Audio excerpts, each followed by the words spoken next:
Syedaralun warga Kampung Ketapang Mameh, Kecamatan Idiraya, Kabupaten Aceh Timur dikejutkan dengan penemuan satu unit kapal motor tak bertuan yang terdampar di pesisir pantai desa setempat pada Minggu 2 Februari 2025.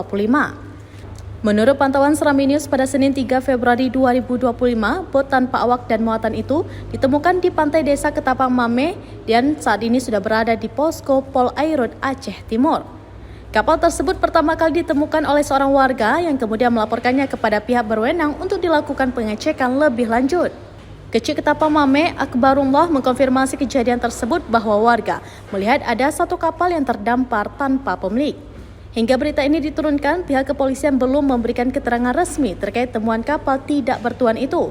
Kejadian ini menimbulkan berbagai spekulasi di kalangan warga mengingat lokasi terdamparnya kapal itu berada di pesisir pantai yang jarang dilalui oleh kapal-kapal besar.